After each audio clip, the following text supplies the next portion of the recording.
We are joined on the phone by Doug Pederson, the head coach of the Philadelphia Eagles. Doug, we thank you for hustling to a phone. We appreciate it. It is a different time and a busy day because the draft ends, but now you're trying to get the virtual workouts all started up, and that is a new world and a new frontier for the NFL and the head coaches. Yeah, Mike. Well, first of all, thanks for having me on today. Yeah, it's a different world. We started our off-season virtual program today.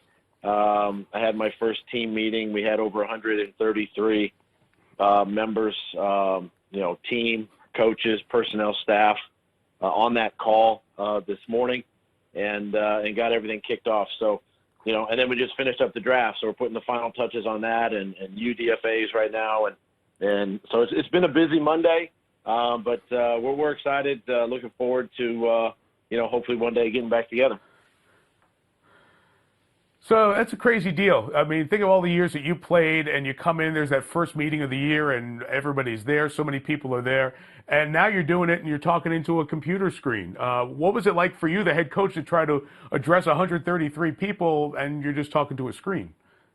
It's a weird feeling. We use Microsoft Teams and I can only really see, 4 guys on the screen and you're absolutely right. I'm talking into a computer screen, and hopefully, my message is getting across to the 133 or so that were in that meeting. But this is the times that we're in, and we understand it, and we're taking advantage of the opportunity to, obviously, social distancing and all that. But I want my guys to understand that, we don't have to be socially distant. We can still reach out. We can FaceTime. We can communicate electronically through, the computers or the phones, and it's just where we're at, and so we embrace it.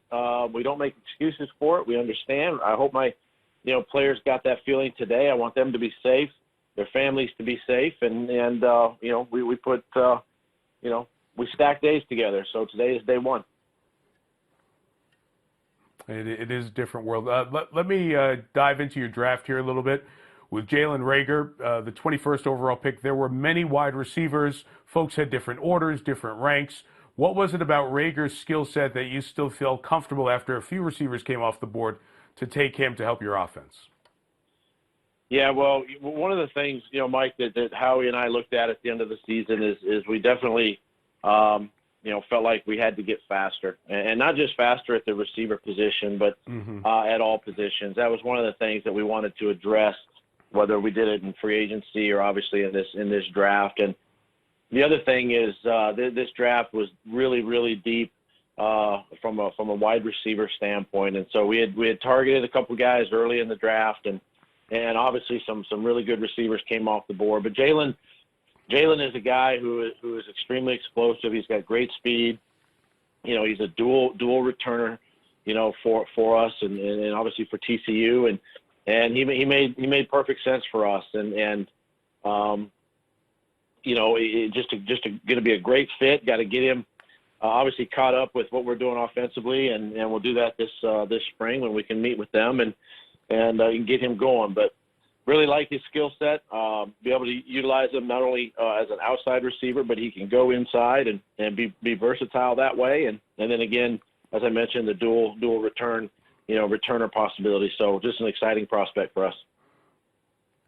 Yeah, to have that wrapped up in a talented receiver, given the way the kicking game has gone in the NFL, even adds more value for his roster spot and his draft pick at 21 overall. So you're a quarterback, you played quarterback, you lived through the whole deal, so you have the best sense of anyone we may talk to about your pick with Jalen Hurts. Before I ask you about Jalen Hurts, how as an organization do you approach the conversation with Carson Wentz about why we're taking a quarterback here in the second round?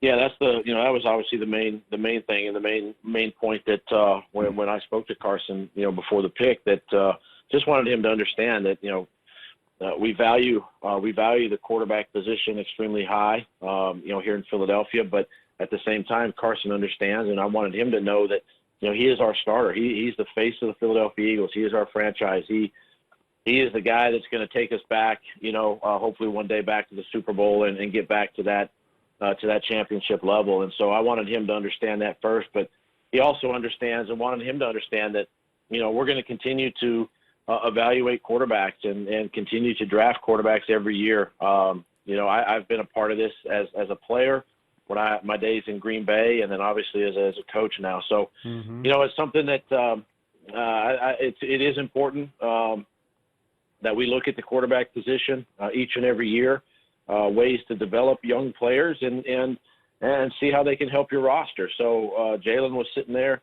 at the 53rd pick in the second round, and we made the decision to draft him, and we are excited about the pick. We're excited about the player, a versatile player again. Got a tremendous skill set. By no means is he a finished product, and he's going to come in and learn, and he's going to learn behind Carson. He's going to learn, behind Nate Sudfeld, and we go from there. So, we'll develop him. We also have Kyle Laletta on the roster, and we go. So just an exciting prospect who was there for us, and couldn't pass that one up either. And Doug, we have about a minute left, and because you experienced it, Mike Holmgren was really the one who kind of set that tone with Ron Wolf in Green Bay, and you were so much a part of that. Why is it of value to have 3 or 4 quarterbacks who can play all there in training camp and constantly bringing another young one in to keep stacking the deck? What's the value for the franchise? Well, I think the value is what you've seen, Mike, in the last couple of seasons for us, and our Super Bowl season is probably the right picture to paint. And I was a backup quarterback my whole career, and obviously behind a guy that was in Brett Favre, a Hall of Fame quarterback. But for us, having a solid backup who has a chance to play, could play, but just having that experienced guy in today's game, is such a violent game, and if they can go in and play a game or two, or as in Nick Foles did, lead us to the Super Bowl in 17, then that's what we're going to do. Doug, thanks for your time. I know it was a busy day juggling stuff. Appreciate you carving out 4 or 5 minutes for us. Let you get back to the virtual world, and we'll talk to you down the line. All right. Thanks, Mike. Hi, I'm Mike Tirico, and thanks for watching. Make sure to hit subscribe for the latest news and highlights from NBC Sports.